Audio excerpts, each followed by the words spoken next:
Hi friends, welcome back to my channel. మేమందరం ఎక్కడికి వెళ్తున్నామో తెలుసా అండి? మా ఫ్రెండ్స్, మా వదిన గారు అనమాట.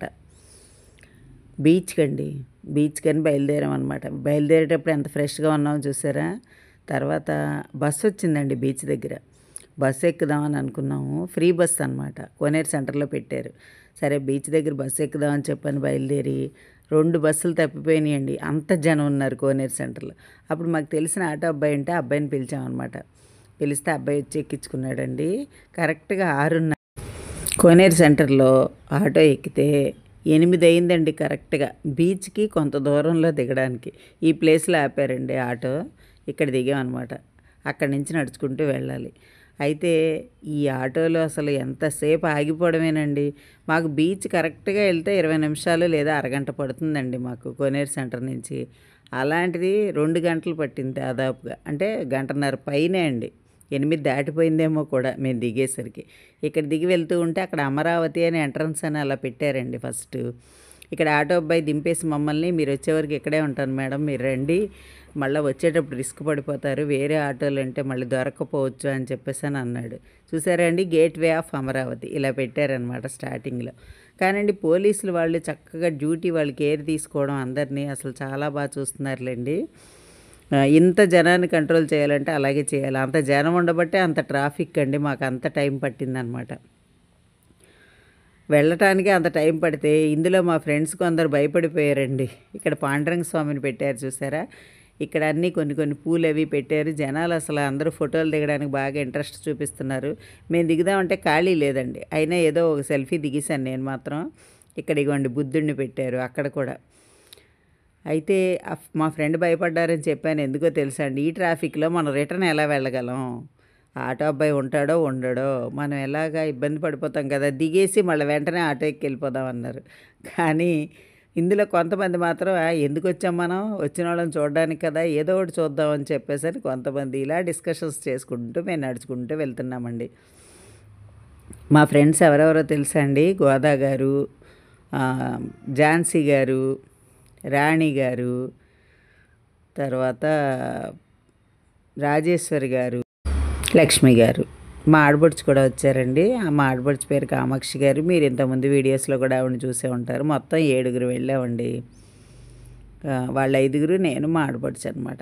ఈ దారి పొడిగినా మనం వెళ్తూ ఉంటే ఎక్కువ సీలో ఉండే జంతువులండి, అంటే ఫిషెస్, వాటిలో రకాలు ఇలాంటివన్నీ అటు ఇటు బొమ్మలు పెట్టారండి. వాటి దగ్గర కూడా జనాలు ఫోటోలు దిగడానికి చాలా ఇంట్రెస్ట్ చూపించారనమాట. పిల్లలు అయితే చాలా సరదా పడతారండి. అంత చక్కగా ఉందన్నమాట. ఇక్కడ ఒక ఆర్చీ ఉంది చూసారా, అలాంటి ఆర్చీలు ఒకటే కాదండి, ఇలా లోపలికి వెళ్తున్న కొద్దీ ఉన్నాయన్నమాట. అటు ఇటు సీకి సంబంధించినవి, తర్వాత బందర్ లడ్డు నమూనా, మళ్ళీ హల్వా నమూనా, ఇలా అనమాట. బందర్ ఫేమస్ కదండి, బాదం పాలు నమూనా, ఇలాంటివన్నీ కూడా పెట్టారనమాట. అయితే మేము వెళ్ళిన టైం ఎంత అన్నాను మీకు? 8 దాటింది అన్నాను కదండి. ఆ టైంలో కూడా పట్టపగల్లా ఉందండి. నైట్ అనే భావన మాకు ఏ విధంగా కూడా కలగనీయకుండా ఉందన్నమాట అక్కడ. ఇక మాడబడుచు నేను చూసారా, థమ్సప్ చూపిస్తున్నారు ఆవిడ మాత్రం ఒకటే పట్టుపట్టారండి. భాగ్య వాళ్ళందరూ వెళ్ళిపోయినా సరే మనం మాత్రం చూసే వెళ్దాం, మనం ఎందుకు వచ్చాం, ఎలాగోలా చూద్దాం, ఏ టైం అయితే అదే అయింది అన్నారండి. నిజంగా అండి, మా వదిన గారు మాత్రం ఎక్కడికైనా వెళ్తే మాత్రం సపోర్ట్ ఇస్తారండి చాలా వరకు. ఎందుకంటే అక్కడ ఎలా ఉంటే అలా అడ్జస్ట్ అయిపోతారు ఆవిడ కూడా. అందుకని ఆవిడ నేను కూడా ఎక్కువ వెళ్తూ ఉంటామండి ఇలాగా. ఇదిగోండి, దీన్ని ఏదో అంటారు కదండి, సీదే కదా, ఇది కూడా సముద్రంలో ఉండే జీవే. నాకైతే అన్ని పేర్లు తెలియదులేండి వీటి గురించి, అందుకని నేను చెప్పలేను, ఓన్లీ చూపిస్తాను. ఇక్కడ శంఖం ఉంది చూసారా, అలా అనమాట. అటు ఇటు పెట్టారు. అయితే అండి ఇక్కడ రైడింగ్ కూడా ఉందండి. దాన్ని ఏమంటారు, ఎయిర్లో వెళ్తూ ఉంటారు కదా, వాటి పేరు కూడా నాకు తెలియదండి. ఆ రైడింగ్ ఉందండి. తర్వాత హెలికాప్టర్ రైడింగ్ ఉంది. తర్వాత బోటు మీద కూడా మా అబ్బాయి కూడా చేసాడండి అవన్నీ కూడా. మా పెద్దోడైతే 3 రోజులు వెళ్ళాడు. 3 రోజులు ఆ బోటు రైడింగ్ ఏదో అంటారు కదా, అది కూడా చేసాడనమాట. అలాంటివన్నీ పెట్టారండి. తర్వాత గుర్రం మీద వెళ్ళటం, ఇలాంటివన్నీ చాలా రకాలు ఉన్నాయండి. బీచ్ దగ్గరలో అనమాట ఇవన్నీ కూడా. కాకపోతే మేము సముద్రం ఒడ్డుదాకా వెళ్ళలేదండి. ఇక్కడ చూసారండి పడవ, అచ్చం మనుషుల్లాగే ఉన్నారు చూసారా, వాళ్ళు చేపలు పడుతున్నారనమాట. ఆ వల పట్టుకోవడం, మనిషి అంతా ఎంత బాగుందంటే అండి. ఇక్కడ ఫోటోలు దిగుదాం అనుకున్నామండి, కాకపోతే మేము బాగా నలిగిపోయాంలేండి. వెళ్ళేటప్పుడు కొంచెం మా ఫ్రెండ్ ఒక ఆవిడ కొంచెం తేడాగా కూడా అనిపించింది. ఆవిడ నీరసం అయిపోయారు. అందుకని చెప్పని అందరం కూడా పెద్దగా ఫోటోలు ఇంట్రెస్ట్ చూపించలేదు. పడవ మాత్రం చాలా బాగుంది కదండి. ఆ మనిషి అది అచ్చం పడవ నడిపేవాళ్ళలాగే అలాగా అంత చక్కగా పెట్టారండి. కానీ ఇంత ఏర్పాటు చేయడం చాలా గ్రేట్ అనిపించిందండి. మా మచిలీపట్నం బీచ్ ఫెస్టివల్ మాత్రం ఇప్పటికైనా ఇలా నిలిచిపోతుందండి. అంత బాగా చేశారండి ఇవన్నీ కూడా. ఈ డెకరేషన్లు ఏంటి ఇలా చేయడం వెనక ఎంత కృషి ఉందో అనిపించింది నాకైతే. చాలా కష్టం కదండి ఇవన్నీ చేయడం, ఇవన్నీ ఏర్పాటు చేయడం. ఎంతమంది కలిస్తే అవుతాయి చెప్పండి. నాకు దూరంగా జెయింట్ వీల్ కనిపిస్తుందండి. నాకైతే జెయింట్ వీల్ అయితే మహా పిచ్చండి. కానీ ఇక్కడ ఈ వచ్చే ఉన్న వాళ్ళలో ఎవ్వరు జెయింట్ వీల్ ఇంట్రెస్ట్ చూపించలేదు. అది తిరగను కూడా తిరగట్లేదండి. బొమ్మలా అలా ఉంది. ఎవరు మరి ఎక్కలేదో ఏమో మరి. నాకైతే జెయింట్ వీల్ అయితే చాలా ఇష్టం కానీ మిస్ అయిపోయానండి. ఇగోండి ఇక్కడ పిల్లలు ఆడుకునే బొమ్మలు ఇలాంటివన్నీ అయితే బోల్డ్ ఉన్నాయండి. తర్వాత ఫుడ్ కూడా రకరకాల ఐటమ్స్ ఈ ఫెస్టివల్లో పెట్టారండి. చూసారా స్టార్ ఫిష్ ఇలా చెప్తున్నా కదండి. ఇవన్నీ కూడా అటు సైడ్ ఇటు సైడ్ అనమాట. మనం చూసుకుంటూ వెళ్ళొచ్చు. లెఫ్ట్ రైట్ పెట్టారు. దూరంగా స్టేజ్ మీద ప్రోగ్రామ్స్. ఆ ప్రోగ్రామ్స్లో సింగర్స్ వచ్చారండి. మేము వెళ్ళిన రోజు హైపర్ అది జబర్దస్త్ యాక్టర్ ప్రోగ్రామ్ అండి. కాకపోతే మేము దూరం నుంచే చూసామన్నమాట. మరీ స్టేజ్ దగ్గర దాకా వెళ్ళాలంటే అసలు చాలా టైం పడుతుంది. ఇక నడవలేకపోయానులేండి. అందుకని చెప్పి దూరం నుంచే చూసాం. అయితే అక్కడికక్కడ టీవీలు పెట్టారు కాబట్టి వినోద్ మాటలు అవన్నీ అదే జబర్దస్త్ వినోద్ ఇవన్నీ కూడా చూశానులేండి. కొంతసేపు చూసాము. తర్వాత ఆ రోజు యాంకర్ కూడా సౌమ్యారావు అన్నారు కానీ వేరే యాంకర్ మాట్లాడేటప్పుడు చూసామండి మేము. చూసారా మన బందర్కి అలంకారీ పరిశ్రమ కూడా లెఫ్ట్ కనిపిస్తుంది. బందర్లో ఏవేవి గొప్ప ఇవి అనేవి కూడా అటు ఇటు పెట్టారండి. అదే జ్యువెలరీ కూడా రోల్డ్ గోల్డ్ జ్యువెలరీ గురించి కూడా ఉన్నాయన్నమాట. అట్లా మొత్తం మచిలీపట్నం దేనికి ఫేమస్ అవన్నీ కూడా అండి ఎంత చక్కగా పెట్టారో. చాలా చాలా బాగుంది ఇవన్నీ కూడా. మేము ఇలా నడుస్తూనే ఉన్నాం చూసారా. అయితే ఇందులో ఒక విశేషం ఉందండి. చిలక జోస్యం కూడా ఈ మధ్యలో ఏది వదలం మేము మా బందరోళ్ళు అన్నట్టుగా దారిలో అక్కడక్కడ చిలక జోస్యం చెప్తున్నారు చూడండి. మేము రిటర్న్ వచ్చేటప్పుడు అయితే కొంతమంది కూర్చొని చెప్పించుకుంటున్నారు కూడా. నాకు భలే విశేషంగా అనిపించిందండి.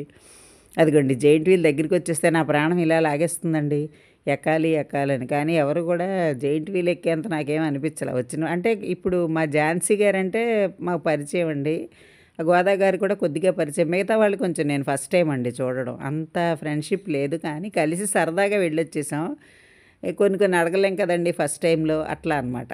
ఫస్ట్ టైం పరిచయంలో ఈ బొమ్మలైతే భలే ఉంచండి. డాల్ఫిన్ కళ్ళజోడు పెట్టుకుని చాలా చాలా ఏమండి ఇంతట్లో నాకు ఇష్టమైనది కనిపించింది ఇక్కడ. ఏంటో తెలుసా అండి మిఠాయి కిళ్ళి. అబ్బాయి భలే కడుతున్నాడు అండి. అది కొనేసుకుందాం అనిపించింది కానీ ఇది కూడా కొనుక్కోలేదండి నేను. మన జాతీయ జెండా రెపరెపలు కూడా మధ్యలో కనిపించాయండి. నాకు భలే గర్వంగా అనిపించింది తెలుసా అండి. ఇదిగోండి ఇవన్నీ ఫుడ్ స్టాల్స్ అనమాట. ఇక్కడంతా చూసారా ఇవన్నీ. ఓ పక్క స్టేజ్ అండి. అంటే నేను కవర్ చేసినంతవరకు కవర్ చేయగలిగానండి. అంటే మేము చూసింది ఓ పావు వంతు మాత్రమే. మొత్తం అంతా అయితే తిరగలేకపోయామండి. అందుకని ఈ మధ్యలో ఆకలి కూడా వేసింది. రిటర్న్ మేము ఎలా వచ్చామో తెలుసా అండి. 9కి మేము రోజు ఇంట్లో భోంచేసే టైం అండి. ఆ టైంకి నాకు కరకరలాడిపోయింది. 9:30 అయినా ఏం దొరకలేదు. ఎందుకంటే ఫుడ్ స్టాల్స్లో కూడా అన్నీ అయిపోయినాయండి. అప్పుడు ఎక్కడెక్కడో వేడిగా పచ్చిమిర్చి బజ్జీ వేస్తుంటే అవి తెచ్చుకుని తలకో 2 తిని ఒక డ్రింక్ తాగామండి. అంతే మేము ఖర్చు పెట్టింది. అయితే ఆటో అబ్బాయి వెళ్ళేటప్పుడు 100 తీసుకున్నాడు, వచ్చేటప్పుడు 100 అండి. చాలా రీజనబుల్గా తీసుకున్నాడు. ఆ అబ్బాయి అక్కడే ఉన్నాడండి. అయితే మేము 9:30కే మేము బయటకు వచ్చేసాం. అంటే ఎంత చూసామో మీరే అర్థం చేసుకోండి. బయటికి ఈ ఫౌంటైన్ అయితే చాలా బాగుందండి. ఇందులో మన ముఖ్యమంత్రి గారివి, డిప్యూటీ మినిస్టర్ గారివి ఇవన్నీ ఫోటోలు పేర్లతో సహా వచ్చిందనమాట. చాలా బాగుంది ఫౌంటైన్. అక్కడ కాసేపు నించున్నాం ఎందుకంటే చల్లగా నీళ్లు పడుతున్నాయండి. మేము వెళ్ళింది మంచి ఎండ టైం కదా అందుకని. అంటే ఎండాకాలం అండి. మేము వెళ్ళింది ఎండ కాదు రాత్రిపూటే. అయితే 9:30కే బయటకు వచ్చేసి దాదాపు గంట నడిచామండి ఆటో దగ్గరికి. 10:30కి ఆటో ఎక్కాం. 10:30కి ఆటో ఎక్కితే అది ఈ ట్రాఫిక్ వల్ల ఆగుతూ ఆగుతూ ఆగుతూ రాత్రి 1 గంటకి ఎవరింటికి వాళ్ళు చేరామండి. ఆటో అబ్బాయి చాలా మంచోడు కాబట్టి ఎవరింటి దగ్గర వాళ్ళని దింపాడండి. హౌసింగ్ బోర్డు దగ్గర ఒకళ్ళు, జవ్వారుపేటలో ఒకళ్ళు, 5 రోడ్ల సెంటర్లో ఒకళ్ళు, మిగతా వాళ్ళని ఇటు గొడుగుపేట అనమాట. చాలా జాగ్రత్తగా తీసుకొచ్చాడండి అబ్బాయి అయితే మాత్రం. ఎంత థ్యాంక్స్ చెప్పినా చాలదేమో అనిపించింది. అబ్బాయి పేరు సూరి. నీకు ఈ వీడియో ద్వారా నేను థ్యాంక్స్ చెప్తున్నాను.